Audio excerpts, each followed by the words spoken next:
Let's make a fresh apple cake that is a long-standing family recipe passed down from generations. Stick around. Make sure you check out the recipe below in the description box. I'm just beating 2 eggs here, preparing some ingredients to make this wonderful cake. 1.5 cups of oil, vanilla extract. We make our own, so this is pure vanilla extract. 3 cups of chopped apples. I have them soaking in some water with Fruit Fresh Produce Protector to prevent browning. It's 3 cups of chopped apples. You could peel them if you like, but we like to leave the peeling on ours. In a large bowl, add the oil,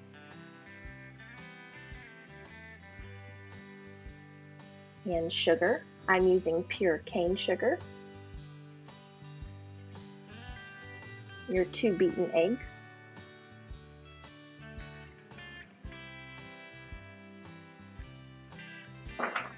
Two teaspoons of pure vanilla extract. Whisk this together really well. You could use a hand mixer if you like. For simplicity, I'm just using a whisk.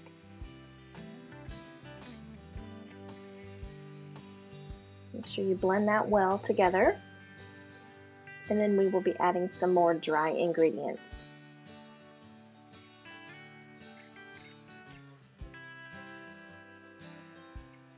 I'm going to be using some flour, baking soda, baking powder, salt. This is pink Himalayan salt, some ground cinnamon. This is our favorite ground cinnamon.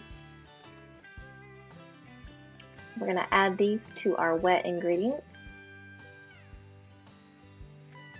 I'm using whole wheat flour that we grind ourselves, but you're going to need 3 cups of flour, whatever you prefer to use. Whisk that together, and it will get pretty thick on you if you're doing it by hand like I am. If you have issues with your hands, you might want to use a hand mixer. Or you could do it in a stand mixer if you want. This cake comes together pretty easily, so I'm just using good old-fashioned manual tools today.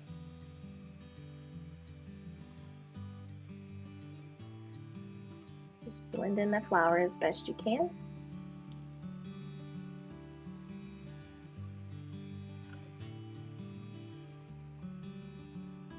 One teaspoon of baking powder, 1 teaspoon baking soda, 1 teaspoon of ground cinnamon, half a teaspoon of salt.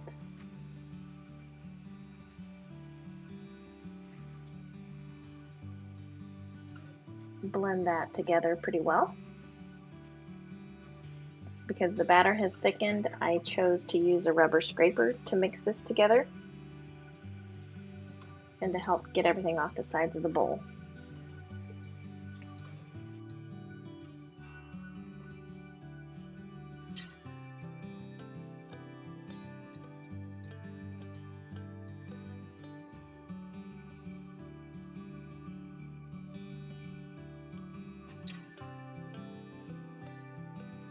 Add the 3 cups of chopped apples into the batter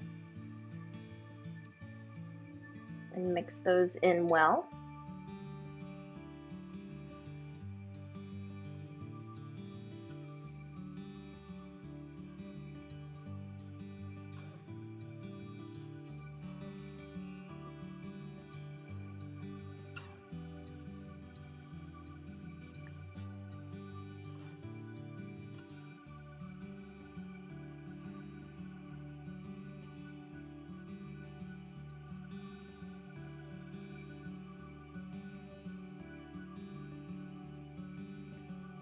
In a 9 by 13 inch dish that you have sprayed with nonstick spray, add the cake batter, and it will be quite thick because This is a dense cake. Spread that around to each edge and corner of the dish. And we will be baking this in a preheated 350-degree Fahrenheit oven. We're going to be baking this at 350 degrees Fahrenheit for about 45 minutes. This will vary depending on your oven, so keep an eye on it. But let's make the icing to go on top of this cake. You're going to need 1 stick of real butter and a saucepan, about a medium-sized saucepan, 1 cup of brown sugar, a 1/4 cup of milk,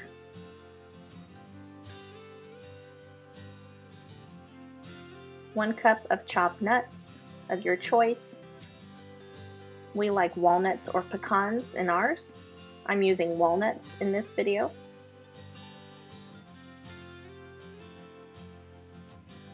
And we will be heating this mixture on the stovetop over a medium heat.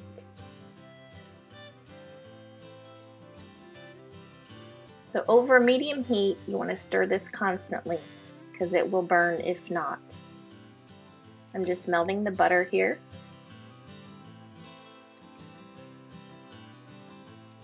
Make sure you stay with this or it will scorch and burn to the bottom of your saucepan.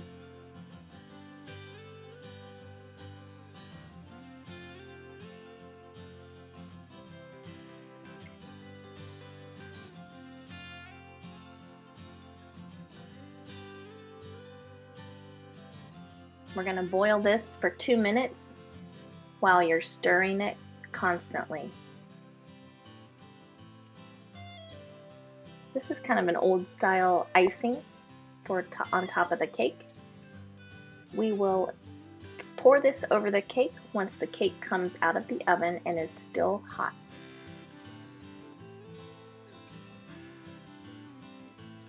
So again, just boil for 2 minutes. Make sure you stir it constantly. Don't walk away from this.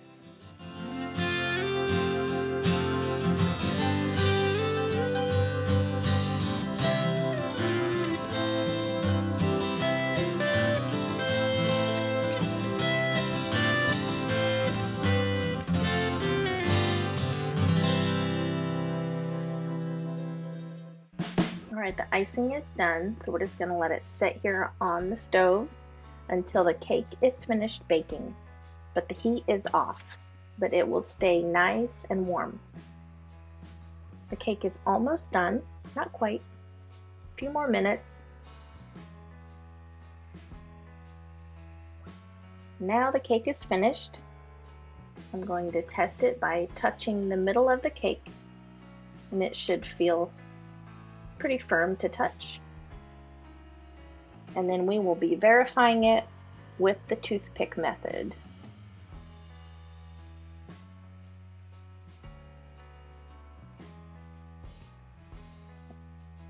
Insert your toothpick. If the toothpick comes out clean, it's done. Test it here in a couple spots. Yep, we're good. Now we're going to take that warm icing that we made and just pour it over your cake. My cake is slumping down in the middle just a little bit, so I'm going to use my rubber scraper and spread it out evenly. This icing will eventually absorb into the cake and make for a gooey, tasty, and rich cake. This is a very old recipe that has been passed down in our family for several generations, but it is very pleasing to the palate and your tummy. So you can serve this cake warm or cold. It's good really no matter how you serve it. You could serve it with a scoop of vanilla ice cream on the side if you like that. But just cut the cake into the desired size pieces. I wouldn't go too big because this is a very rich and dense cake.